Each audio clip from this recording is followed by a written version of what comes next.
आज आपण इयत्ता 7वी मधील पाठ क्रमांक 14 मूलद्रव्ये, संयुगे आणि मिश्रणे हा पाठ अभ्यासणार आहोत. थोडे आठवा. पदार्थांच्या अवस्था किती व कोणत्या? पदार्थांच्या अवस्था 3: स्थायू, द्रव आणि वायू. पदार्थांमध्ये अवस्थांतर कशामुळे होते? तर एखादा पदार्थाचं एखादी स्थिती बदलायची असेल, म्हणजे स्थायूतून द्रव किंवा द्रवातून वायू, तर हे कशामुळे होतं? तर हे उष्णतेच्या देण्या किंवा घेण्यामुळे होत असतं. पदार्थांचे गुणधर्म कोणते आहेत?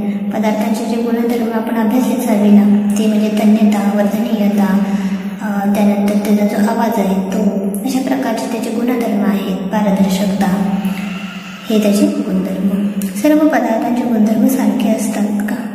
तर सर्व पदार्थांचे गुणधर्म सारखे नसतात, हे आपल्याला माहिती आहे. खालील पदार्थाचे गुणधर्मानुसार वर्गीकरण करा. पाणी, थर्माकोल, माती, लोखंड, कोळसा, कागद, रबर, तांबे, ताग आणि प्लास्टिक. वस्तू कशाचे बनलेल्या असतात? आता आपल्याला हे वरचं वर्गीकरण करायला सांगितलेलं आहे. यामध्ये आता आपण पहिल्यांदा जर स्थायू, द्रव, वायू यानुसार केलं तर त्यानंतर ज्वलनशील, अज्वलनशील पदार्थ किंवा तन्यता आणि वर्धनीयता ह्या गोष्टीनुसार, म्हणजे आपण पारदर्शकता ह्या गोष्टीनुसार हे जर करत गेलो तर याचं वर्गीकरण आपल्याला करता येतं. वस्तू कशाच्या बनलेल्या असतात? आणि दुसरा प्रश्न आहे, माती, विजेची तार, स्वयंपाकाची भांडी, खिळे, टेबल, खुर्ची, खिडकीचे तावदान, मीठ, साखर यासारख्या दैनंदिन वापरातील विविध वस्तू कशापासून बनलेल्या आहेत? आता पुढची संकल्पना आहे द्रव्य. तर द्रव्य म्हणजे मॅटर. वस्तू ज्यापासून तयार होते त्या सर्वसाधारण पदार्थ असे म्हणतात. म्हणजे वस्तू कशापासून बनलेल्या असतात? तर पदार्थापासून वस्तू बनलेल्या असतात. सर्वसाधारण पदार्थ या संज्ञेला समानार्थी शब्द म्हणून द्रव्य हा सुद्धा शब्द वापरतात. मात्र शास्त्रीय परिभाषेत एक संकल्पनेसाठी एक शब्द वापरला जातो आणि वस्तू ज्यापासून बनलेल्या असतात त्याला शास्त्रीय परिभाषेत द्रव्य असे म्हणतात. द्रव्य म्हणजे मॅटर. द्रव लिक्विड, द्रव्य वलय. द्रव्य म्हणजे मॅटर आणि ज्या पदार्थापासून वस्तू तयार होतात त्याला द्रव्य असं म्हटलं जातं. द्रव्याचे कणस्वरूप व गुणधर्म. पहिला आहे, खडूचा तुकडा घेऊन तो बारीक लहान करत राहा, काय होईल? खडूचा तुकडा घेऊन आपण बारीक बारीक करत राहू तर हे खूप त्याचं पिठासारखं असं तयार होणार आहे. दुसरा आहे, शाईचा थेंब रुमालाने पुसा, रुमालाच्या कापडावर काय परिणाम होईल? आता शाईचा थेंब आपण रुमालानं पुसलं तर रुमालाचं जे कापड आहे ते निळं होतं, त्याचबरोबर तो खूप म्हणजे मोठा असं गोल त्याच्यावर पडतो आपल्याला माहिती. अत्तराच्या बाटलीचे झाकण उघडले तर काय होईल? अत्तराच्या बाटलीचे झाकण उघडलं तर काय होतं? सगळीकडे छानपैकी अत्तराचा वास पसरतो. स्थायू, द्रव व वायू या अवस्थांमध्ये असणाऱ्या विविध वस्तूंची असणारे द्रव्य हेच वस्तूंच्या गुणधर्मासाठी कारणीभूत असते. वस्तूंचे विभाजन करून लहान कण बनवले तरी द्रव्यामुळे त्या वस्तूत असलेले गुणधर्म तसेच राहतात. उदाहरणार्थ, खडूचा पांढरा रंग, शाईचा निळा रंग, सुवास, अत्तराचा सुवास हे गुणधर्म त्या वस्तू ज्या द्रव्यापासून बनलेल्या आहेत त्या द्रव्याचेच असतात. जरा डोके चालवा. आपल्या सभोवताली तसे दैनंदिन जीवनामध्ये अनेक वस्तू पाहतो. आपण त्यांना स्पर्श करतो, त्यांचे गुणधर्म अभ्यासतो. या सर्व वस्तूंची निर्मिती एकाच प्रकारच्या द्रव्यापासून झालेली असते की एकापेक्षा अनेक द्रव्यापासून? तर आपण ज्या वस्तू अभ्यासतो त्यांचे कधी एकाच द्रव्यापासून झालेले असतात तर कधी एकापेक्षा जास्त द्रव्यापासून सुद्धा झालेली असतात. कोरीव मूर्ती, सोने, दूध, पाणी, फळी, कॉंक्रीट, माती, मीठ, कोळसा, दूध, सरबत, शिजलेली खिचडी, वाफ अशा पदार्थांचे त्यामध्ये असणाऱ्या द्रव्याच्या स्वरूपानुसार द्रव्याचे घटक एक आहेत की अनेक, तसेच द्रव्याचे स्थायू, द्रव, वायू यापैकी कोणती अवस्था याचे वर्गीकरण करा. आता कोरीव मूर्ती स्थायू रूप आहे, त्याचबरोबर त्यात अनेक घटक असतात. सोने स्थायू रूप आहे, एकच घटक असतो. दूध द्रव्यरूप आहे, अनेक घटक असतात. पाण्यामध्ये सुद्धा द्रव्यरूप आहेत, त्यात सुद्धा 2 घटक असतात. फळी स्थायू रूप आहे. कॉंक्रीट थोडं द्रव स्वरूप येतं, स्थायू स्वरूप आता मध्येच म्हटलं पाहिजे त्याला. आणि कॉंक्रीटमध्ये सुद्धा भरपूर गोष्टी मिसळल्या जातात, वाळू, पाणी, मिठामध्ये आपल्याला माहिती आहे NaCl, तर यामध्ये सुद्धा 2 घटक आहेत. आणि ते स्थायू स्वरूपात असतं. मातीमध्ये सुद्धा अनेक घटक असतात. स्थायू स्वरूप आहे. कोळसा स्थायू स्वरूप आहे, त्यामध्ये एकच घटक असतो. धुरामध्ये अनेक घटक असतात, ते वायू स्वरूप आहे. सरबत द्रव स्वरूप आहे, त्यात पण अनेक घटक मिसळलेले असतात. शिजलेली खिचडी स्थायू स्वरूप आहे, त्यामध्ये अनेक घटक असतात. वाफ यामध्ये सुद्धा वाफ ही वायू स्वरूप आहे, त्यामध्ये सुद्धा 2 घटक असतात. करून पहा. एका ग्लासमध्ये काठोकाठ पाणी भरा, त्यात लहान दगड टाका. काय होते? आता एका ग्लासमध्ये काठोकाठ पाणी भरलं आणि त्यात लहान दगड टाकला तर काय होतं?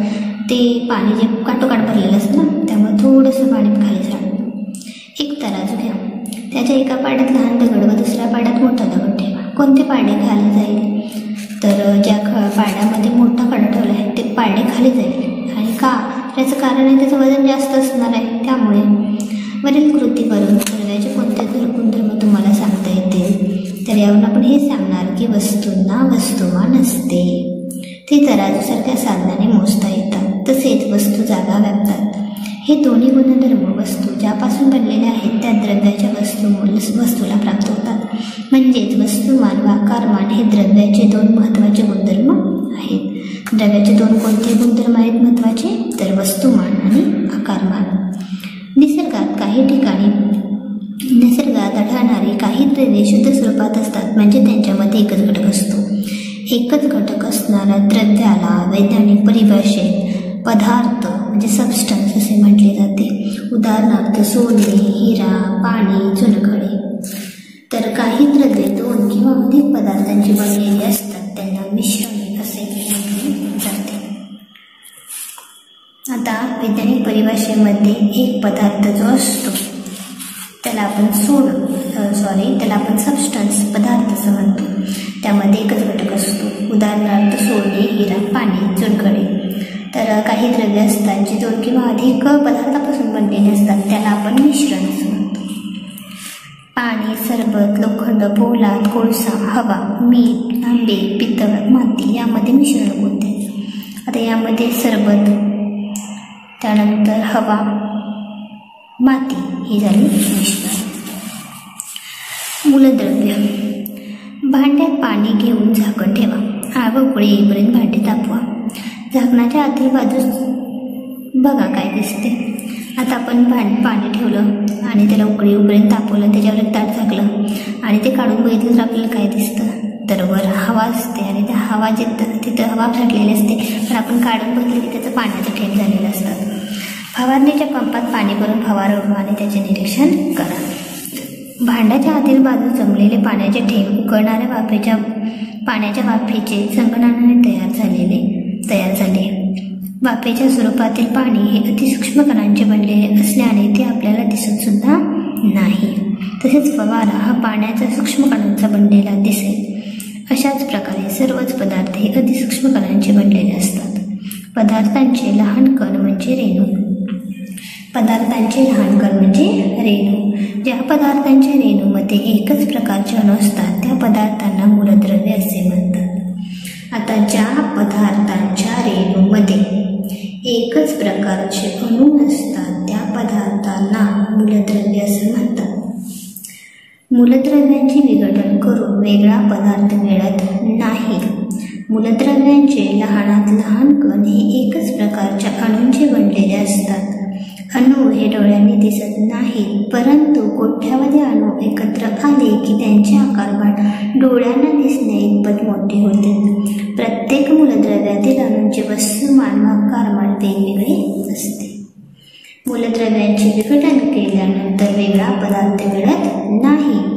त्याचबरोबर मूलद्रव्यांचे लहानात लहान कणालाच आपण अणू असं म्हणतो. हे अणू डोळ्यांना दिसत नाही, ते खूप लहान असतात. कोट्यावधी अणू एकत्र आले की ते आपल्याला डोळ्यानं दिसणे इतपत त्याचे आकार होत असतो. आता या द्रव्यातील जे मूलद्रव्य अणू आहे त्याचं वस्तुमान आणि आकारमान हे नेहमी वेगवेगळं असतं. माहीत आहे का तुम्हाला? आत्तापर्यंत शास्त्रज्ञांनी 118 मूलद्रव्यांचा शोध लावला आहे. त्यापैकी 92 मूलद्रव्ये ही निसर्गात आढळतात, तर उर्वरित मूलद्रव्ये ही मानव निर्मित आहेत. हायड्रोजन, ऑक्सिजन, नायट्रोजन, कार्बन, लोह, पारा, तांबे ही सुद्धा काही महत्त्वाची नैसर्गिक मूलद्रव्ये आहेत. संशोधनाद्वारे नवीन मूलद्रव्यांचा शोध लावला जात आहे आणि अजून मी काही मूलद्रव्यांचा शोध लावला जात आहे.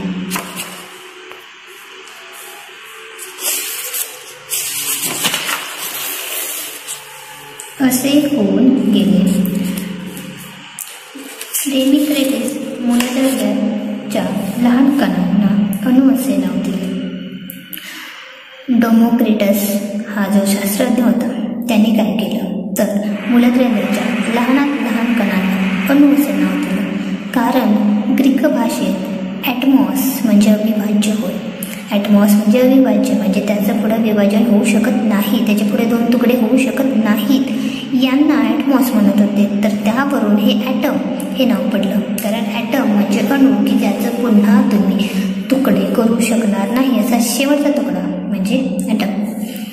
जॉन डाल्टन यांनी 1803 मध्ये अणू निर्माण करता येत नाही, त्यांचे लहान कणांमध्ये विभाजन करता येत नाही व ते नष्टही करता येत नाही असा सिद्धांत मांडला. तर जॉन डाल्टन यांनी अणूंच्या बाबतीत एक गुणधर्म मांडला, एक सिद्धांत मांडला. ते म्हणजे काय तर अणू तयार करता येत नाहीत, त्यांचे लहान कणामध्ये विभाजन करता येत नाही आणि ते नष्टही करता येत नाही. तसेच काही विशिष्ट चिन्हांचा वापर करून मूलद्रव्य दर्शवणे. उदाहरणार्थ तांब्याला ते सी केलं आहे, गोल मारला आहे. सल्फरला अधिकचे चिन्ह, हायड्रोजनला एक टिंब.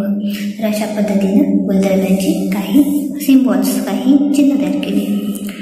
निसर्गात ऑक्सिजन वायू रूपात आढळतो. ऑक्सिजनचे दोन अणू एकत्र जोडले जाऊन स्वतंत्र अस्तित्व असलेला ऑक्सिजनचा रेणू तयार होतो. हवेमध्ये ऑक्सिजन हा नेहमी रेणू स्वरूपात सापडतो. अणू जसे डोळ्याने दिसत नाही तसेच रेणू सुद्धा डोळ्याने दिसत नाही. अणू म्हणजे एक, तसं रेणू म्हणजे दोन अणू एकत्र आले की रेणू बनतो. ऑक्सिजनचं ओ आपण म्हणतो, पण ऑक्सिजन हा नेहमी O2 ह्या स्वरूपात आपल्याला आढळतो. O2 म्हणजे दोन अणू, एक O आणि एक O, दोन O एकत्र आल्यानंतर O2 हा रेणू तयार होतो आणि ऑक्सिजन हा नेहमी रेणू स्वरूपातच आपल्याला आढळतो. रेणू सुद्धा आपल्याला डोळ्याने दिसत नाहीत. जरा डोके चालवा. हवेमध्ये असणारी मूलद्रव्ये कोणती? ऑक्सिजन, कार्बन, नायट्रोजन ही हवेमध्ये असणारी मूलद्रव्ये आहेत. कार्बन डायऑक्साईड हे मूलद्रव्य आहे का? आता कार्बन डायऑक्साईडमध्ये कार्बन आणि ऑक्सिजन असल्यामुळं आहे. मूलद्रव्यात त्याचे गुणधर्म कशामुळे प्राप्त होतात? तर मूलद्रव्यात त्याचे गुणधर्म हे त्याच्या अणूमुळे प्राप्त होतात. विविध मूलद्रव्यांचे अणू एकसारखे असतात की वेगवेगळे? वेगवेगळ्या मूलद्रव्यांचे अणू हे वेगवेगळे असतात. DR, HM, AC, ADD, CM, DC ही संक्षिप्त नावे काय दर्शवतात? आता DRचं डॉक्टर आपल्याला माहिती आहे, ADD advocate, CM chief minister, हे या पद्धतीची आपली संक्षिप्त नावं आहेत. राहिलेली तुम्ही स्वतः थोडीसं शोधू शकता. दैनंदिन जीवनामध्ये आपण अनेक ठिकाणी संक्षिप्त नावांचा वापर करतो. मूलद्रव्ये दर्शवण्यासाठी सुद्धा अशीच पद्धत वापरली जाते. मूलद्रव्यांसाठी संज्ञा वापरण्याची पद्धत बर्झेलियस या शास्त्रज्ञाने सुरू केली. मूलद्रव्यांसाठी वापरण्यात येणारी संज्ञा ही मूलद्रव्यांच्या नावाचा संक्षेप करून बनवलेली असते. प्रत्येक मूलद्रव्याची संज्ञा इंग्रजी मुळाक्षराचा वापर करून दर्शवतात. शेजारच्या तक्त्यातील काही मूलद्रव्ये आणि त्यांच्या संज्ञा दिल्या आहेत. जेव्हा दोन किंवा अधिक मूलद्रव्यांच्या नावामध्ये पहिल्या अक्षर सारखे येते तेव्हा संज्ञा लिहिण्यासाठी अक्षरांची जोडी वापरतात. उदाहरणार्थ कार्बनसाठी C तर क्लोरीनसाठी Cl. आता या पद्धतीने आपल्याला तक्ता दिलेला आहे. मूलद्रव्याचं नाव दिलं आहे, त्याची संज्ञा दिल्या, मूलद्रव्याचं नाव आणि संज्ञा. तर हायड्रोजन या मूलद्रव्याचं नाव हे कॅपिटल Hनं सुरू होतं.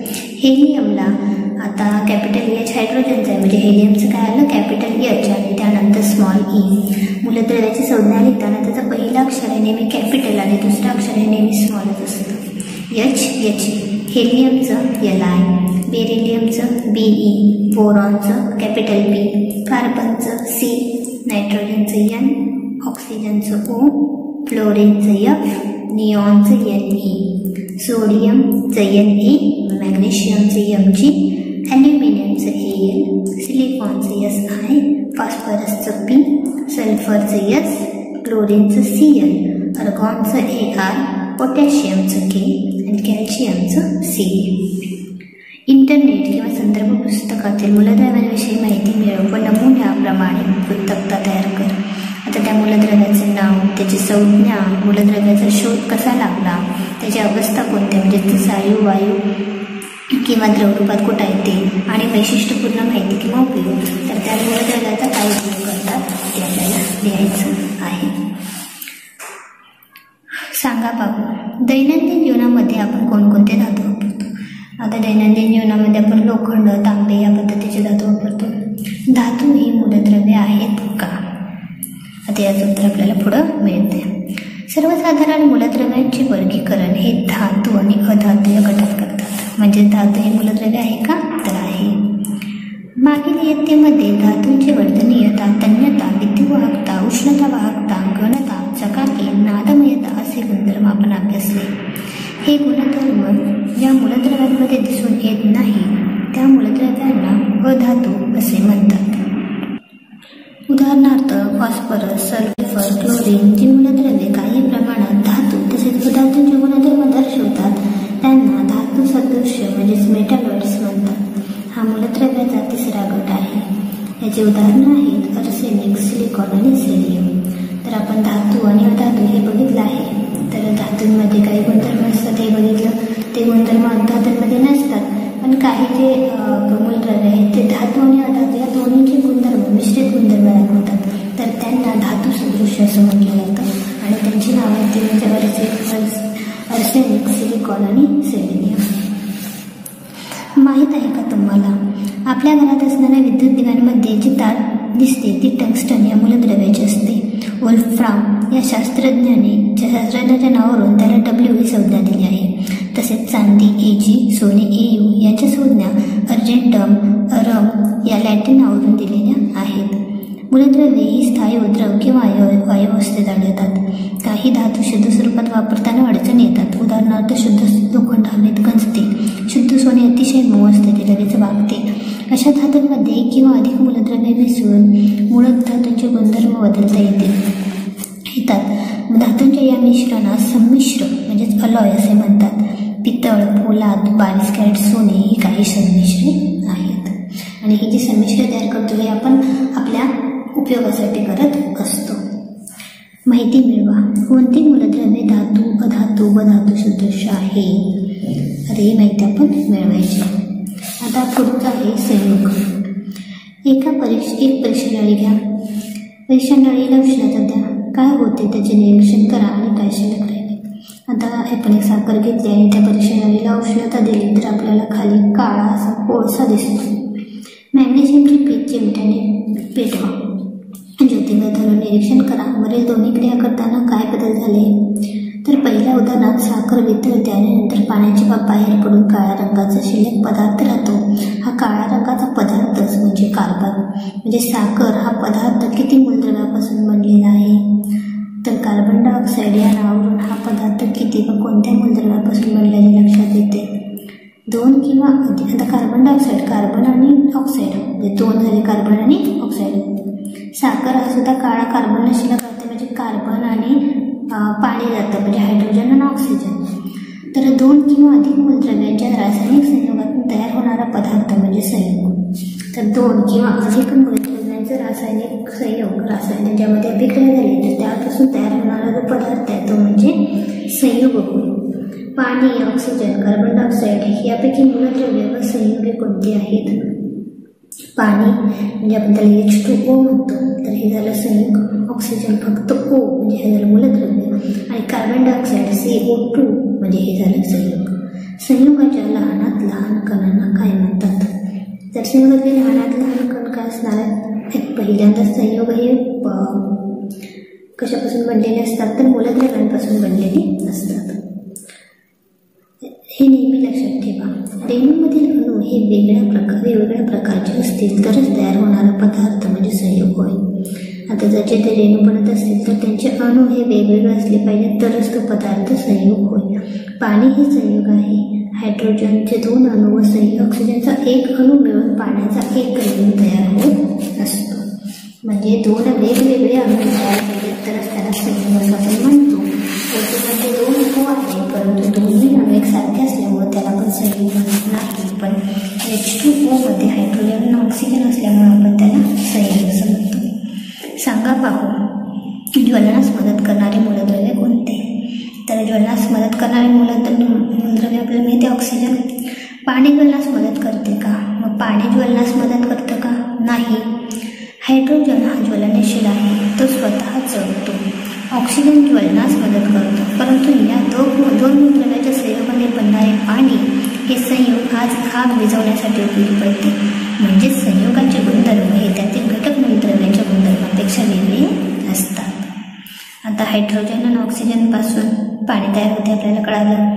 हायड्रोजन स्वतः जळतो, ऑक्सिजन ज्वलनाला मदत करतो, पण ह्या दोनपासून तयार होणारं जे H2O म्हणजेच पाणी आहे ते मात्र आग विझवायला उपयोगी पडतं. म्हणजेच मूलद्रव्यापेक्षा हे संयोगाचे जे गुणधर्म असतात ते वेगळे असतात. संयोग हे लिहिताना मूलद्रव्यांप्रमाणे संक्षिप्त स्वरूपात लिहितात. संयोगाच्या रेणूमध्ये 2 किंवा अधिक मूलद्रव्यांचे अणू रासायनिक संयोगातून एकत्र आलेले असतात. म्हणून संयोगाचा निर्देश करण्यासाठी रेणूसूत्राचा वापर करतात. संयुगात असणाऱ्या घटक मूलद्रव्यांची संज्ञा व अणूंची संज्ञा याच्या साहाय्याने संयोगाचे केलेले लेखन म्हणजे रेणूसूत्र होय. आता ज्या पद्धतीने आपण बघितलं की आपण मूलद्रव्य लिहितो, अगदी त्याच पद्धतीने संयोग सुद्धा लिहिली जातात. आता संयोग लिहिण्याची जी काही पद्धत आहे त्यालाच आपण रेणूसूत्र म्हणजेच मॉलिक्युलर फॉर्म्युला असं म्हणतो. माहिती मिळव आणि तक्त्यात लिही. आता मीठ, तुरटी, मोरचूट, नवसागर, खाण्याचा सोडा, खडू, धुण्याचा सोडा अशा विविध संयोगांमधील घटक मूलद्रव्य आणि त्याची रेणूसूत्रे आपल्याला लिहायला सांगितलेली आहेत. पहिला आपल्याला दिली पाणी. यामध्ये समाविष्ट मूलद्रव्य कुठले आहेत? हायड्रोजन आणि ऑक्सिजन. त्याच्या संज्ञा आणि अणुसंख्या H ची 2 आणि O ची 1. रेणूसूत्र आलं H2O. आणि वैशिष्ट्यपूर्ण माहिती म्हणजे हे आग विझवायला उपयोगी पडतं. त्याचबरोबर सर्व प्राणी मात्रांना सुद्धा पाणी हे पिण्यासाठी वापरलं जातं. मिश्रण. आता आपण संयोग बघितल्याचा दुसरा घटक आहे तो म्हणजे मिश्रण. मिश्रण म्हणजे काय बघा, एक सरबत तयार करा आणि दुसरं भेळ तयार करा. हे 2 गोष्टी आपल्याला त्यांनी करायला सांगितले ते आपण करूया. बरीच कृती केल्याने मूळ घटकांच्या चवीमध्ये बदल झाला का? वेगवेगळी मूलद्रव्ये आणि संयुगे एकमेकात मिसळली की मिश्रण तयार होते. आता वेगवेगळे मूलद्रव्ये किंवा संयुगे हे एकमेकात मिसळली की मिश्रण तयार होते. मिश्रणात विविध घटकांचे प्रमाण निश्चित नसते. मिश्रणे तयार होताना कोणत्याही रासायनिक बदल घडून येत नाही किंवा नवीन संयुगे तयार होत नाहीत. आता तुम्हाला सरबत तयार करायला सांगितलं. काहींना गोड सरबत आवडतो, काहींना थोडासा आंबट आवडतो. म्हणजे तुमचं सरबत करण्याचं प्रमाण निश्चित असणार आहे का? नाही. काही जण 2 चमचा साखर घालतील, काही 3 चमचा साखर घालतील, तुमच्या पद्धतीनं व तुम्हाला जसं आवडेल तसं. तर मिश्रणामध्ये कोणत्याही प्रकारचं विविध घटकांचं प्रमाण निश्चित नसतं. दैनंदिन जीवनात वापरली जाणारी मिश्रणे कोणती आहेत? आता यामध्ये आपण दैनंदिन जीवनात कोणती मिश्रणे वापरतो ते बघायचं. सर्वच मिश्रणे आपल्याला उपयुक्त असतात का? सगळीच मिश्रणं आपल्याला उपयोगी पडतात का? नाहीत. खरं तर आपल्याला सगळीच जे मिश्रण असतात ते उपयोगी पडत नाहीत. रवा, मीठ, लोहकीस यांच्या एकत्र मिश्रणातील प्रत्येक घटक वेगळा कसा करा? आता रवा, मीठ आणि लोहकीस हे सगळे जर एकत्र आले तर हे वेगळं कसं करा? तर आता लोहकीस तर वेगळा करू शकतो, चुंबकाच्या साहाय्यानं वेगळं करायला येतं. त्याचबरोबर मीठ आणि रवा वेगळा करायचा झाला तर मीठ आणि रवा आपण वेगळा केला तर चाळणीच्या साहाय्याने फार तर आपण तो वेगळा करू शकतो. तुम्हाला आठवत असेल आपल्या दैनंदिन खाद्यपदार्थात अनावश्यक पदार्थ मिसळतात, त्यालाच आपण भेसळ असे म्हटले होते. म्हणजेच भेसळ ही सुद्धा मिश्रणाचा प्रकार आहे. एखाद्या पदार्थांमध्ये अनावश्यक व हानिकारक असा दुसरा पदार्थ मिसळला तर तयार होणारे मिश्रण हे उपयुक्त राहत नाही. अशा वेळी आपण मिश्रणातून आपल्याला अनावश्यक असणारे घटक वेगळे करतो. त्यासाठी गाळणे, चाळणे, वेचणे, निवडणे, पाखडणे, चुंबक फिरवणे तसेच संप्लवन यासारख्या सहज सोप्या पद्धतीचा वापर केला जातो. आता आपल्याला जर मिश्रण झालं आणि त्यातला एखादा अनावश्यक म्हणजे आवश्यक असा घटक नसेल तर तो आपण काढून टाकतो. तर त्यासाठी आपण गाळणे, चाळणे, वेचणे, निवडणे, पाकडणे किंवा चुंबक फिरवणे यासारखी पद्धती वापरतो. या पद्धतीचा वापर केल्याने कोणकोणत्या मिश्रणातील कोणकोणते घटक पदार्थ वेगळे होत असतील, पदार्थांचे गुणधर्म आणि उष्णता परिणाम हे आपण मागील इयत्तेत अभ्यासले आहेत. त्याचाही उपयोग मिश्रणातील घटक पदार्थ वेगळे करण्यासाठी केला जातो. एका पद्धती आपण मागच्या वर्षी सगळ्या बघितले. उफणणे, गाळणे, चाळणे, हे चाळणे हे माहिती आहे, आणि हे वेचणे आपण हे बघितलं, हे वेचणे, आणि हे जे आहे ते घुसळणे आपण ताक करताना ही पद्धत वापरतो. तर ह्या आहे मिश्रण. ऊर्ध्वपातन पद्धत. आता ऊर्ध्वपातन पद्धत म्हणजे काय बघा. डिस्टिलेशन मेथड, याला आपण इंग्लिशमध्ये काय म्हणतो, डिस्टिलेशन मेथड. एक गोल चंबूमध्ये थोडे मीठ आणि विरघळलेले पाणी घ्या. आता एक चंबू घेतला, यात मीठ आणि पाणी घ्यायचं आहे. आकृतीमध्ये दाखवल्याप्रमाणे सर्व साहित्याची रचना करा. ठीक आहे. लोखंडी जाळीवर चंबूतील द्रवाला उष्णता देणे सुरू करा. शंकुपात्राचे निरीक्षण करा. हळूहळू पाण्याचे थेंब या शंकुपात्रात पडू लागल्याचे तुम्हाला दिसते. हे थेंब कुठून आले, तर आता बघा कसे येते ते. गोल चंबूतील खारे पाणी उष्णतेमुळे उकळू लागते. त्या पाण्याची वाफ होते. हे पाणी संगनळीतून खाली जाते. बहुतांच्या पाण्यामुळे थंड होऊन द्रव रूपात येते आणि शंकुपात्रात थेंब हे अशा प्रकारच्या गोल चंबूतील मिठाच्या द्रावणातील पाण्याचे असतात. ऊर्ध्वपातन पूर्ण झाल्यावर चंबूच्या तळाशी मीठ उरते. अशुद्ध द्रवपदार्थ शुद्ध करण्यासाठी ऊर्ध्वपातन पद्धतीचा उपयोग केला जातो. आता यामध्ये तुम्हाला बघा, आता आपल्याला इथं गोल चंबू ठेवला आहे, यामध्ये मीठ आणि पाणी ठेवलेलं असतं. त्याचबरोबर इथं हे बर्नर चालू केलेलं असतं आणि त्यानं पुढे इथं तापमापी जोडलेली असते. हे पूर्ण पॅक असतं. त्यानंतर इथं हे संगणक नळी इथं जोडलेली असते. या संगणक नळीला इथं ज्या नळा दिसतात तुम्हाला, तर ह्यामध्ये पाणी आत घातलेलं असतं. ह्या नळीतून आत घालतात, ह्या नळीतून ते बाहेर काढलं जातं. आणि ही संगणक नळी आहे ती आपल्याला पुढं शंकुपात्रामध्ये सोडलेली दिसते. ज्या वेळेला इथं पाणी उकळलं जातं त्यावेळेला ही जी असते ही फक्त नळीमधून असते आणि वरून त्याला पोकळ असं हे अजून एक काचेचं आवरण असतं. आणि हे नळी आतल्या साईडला दिसते ती डायरेक्ट इथून ते इथं गेलेली असते आणि ही फक्त वरून त्याला कव्हर असतं. मग ज्यावेळेला हे पाणी उकळलं जातं त्यावेळेला वाफ काय होते, इथून बाहेर पडते. मग इथून जायला जागा नाही, त्यामुळे सगळं नळीमध्ये जाते.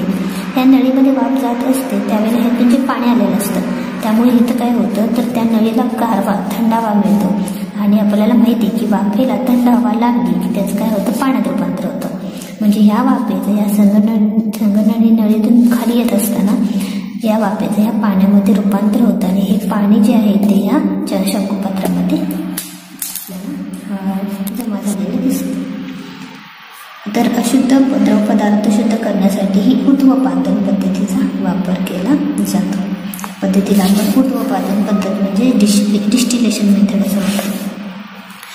ढगातून पडणारे पाणी निसर्गात शुद्ध असते का, तर हो.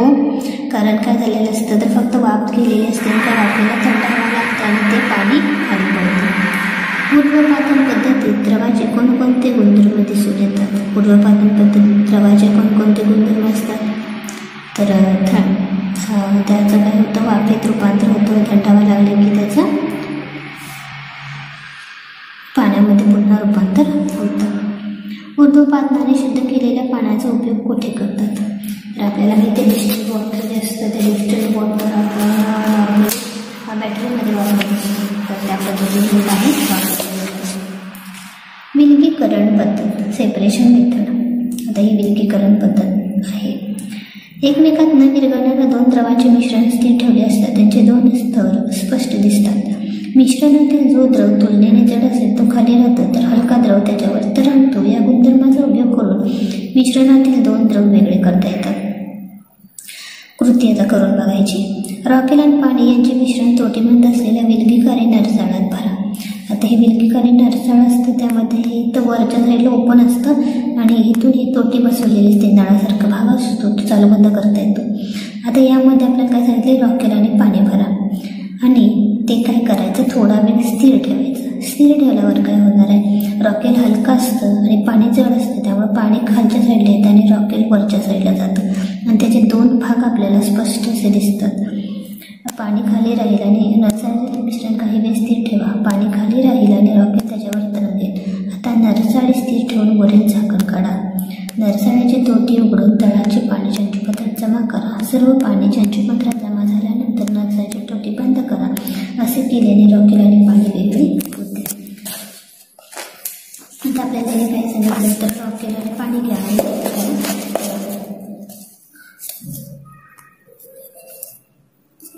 यामध्ये ठेवा असं जरी सांगितलं. त्यानंतर इथली ती तोटी असते ती काढायची, त्यामुळे एअर धरत नाही आणि आपण हे चालू केले की हे पाणी पहिल्यांदा यामध्ये पडतं आणि त्यानंतर मग रॉकेल यामध्ये शिल्लक राहतं.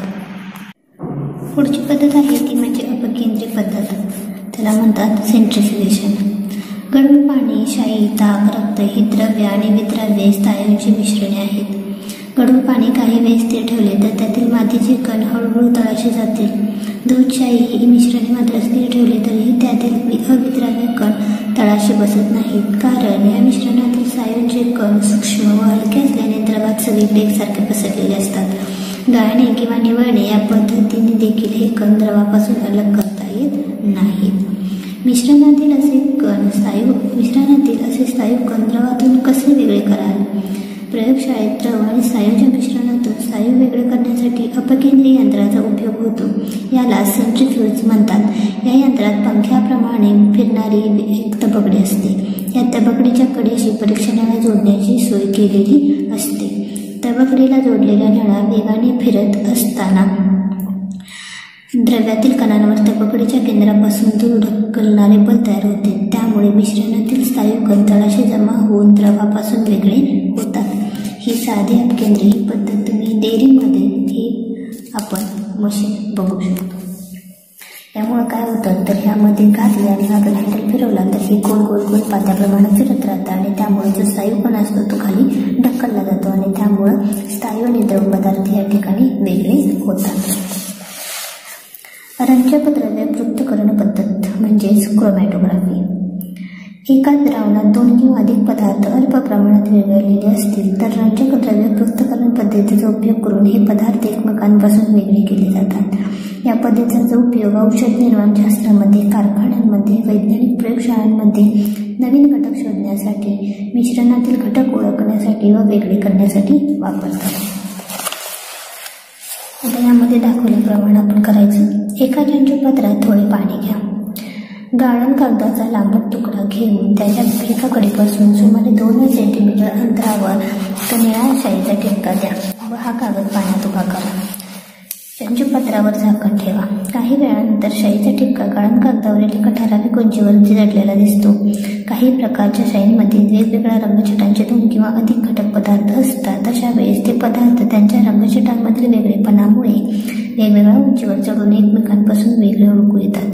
हाच प्रयोग कागदाऐवजी खडूचा वापर करून सुद्धा करता येईल. आता एक चंचुही घ्यायचं, चंचुपात्र घ्यायचं आणि त्या चंचुपात्रात थोडंसं पाणी घालायचं आणि त्यानंतर हा जो कागद आहे तर गाळण कागद म्हणतात याला, तर तो गाळण कागद घ्यायचा आणि ह्या गाळण कागदाच्या तिथं 2 सेंटीमीटरवर एक खूण करायची आणि त्या तिथं जे दिलेलं आहे 2 सेंटीमीटर तर त्यावर शाईचा ठिपका द्यायचा आणि ते पाण्यात बुडवाय. शाईचा ठिपका पाण्यात बुडवून असं नाही तर त्याच्या खालचं थोडंसं पाण्यात बुडेल तो कागद असं ठेवायचा आणि त्यानंतर तो शाईचा ठिपका पाण्यात बुडवायचा नाही, त्याच्या खालचा कागद फक्त पाण्यामध्ये बुडवायचा आपल्याला तिथं दिसलंय. आणि त्यानंतर काय होतं तर जसं पाणी वर सरकेल तसं ठराविक अंतरावर आपल्याला काही वेगवेगळ्या रंगाचे ठिपके दिसून येतात. पदार्थांच्या 2 गुणधर्मांचा उपयोग या पद्धतीत केला आहे. पदार्थाची वर चढण्याची द्रावकता, विद्राव्यता आणि स्थिर असलेल्या गाळण कागदाला चिटकून राहण्याची ज्याची क्षमता आहे 2 गुणधर्म. जे कुठले 2 गुणधर्म आहेत पदार्थाचे तर वर चढणाऱ्या द्रावकातील विद्राव्यता आणि स्थिर असलेल्या गाळण कागदाला चिटकून राहण्याची त्यांची क्षमता. ते परस्पर विरोधी आहेत व ते वेगवेगळ्या पदार्थांसाठी वेगवेगळे आहेत आणि त्यामुळे मिश्रणातील घटक पदार्थ वर चढणाऱ्या द्रावकाबरोबर गाळण कागदाच्या टोकापर्यंत न चढता कमी अधिक प्रमाणात मागे राहतात आणि त्यामुळे आपल्याला वेगवेगळे ठिपके तिथं दिसून येतात आणि त्यामुळे त्या शाईमध्ये असणारे वेगवेगळे घटक आपण ओळखू शकतो. तुम्हाला हा व्हिडिओ कसा वाटला ते मला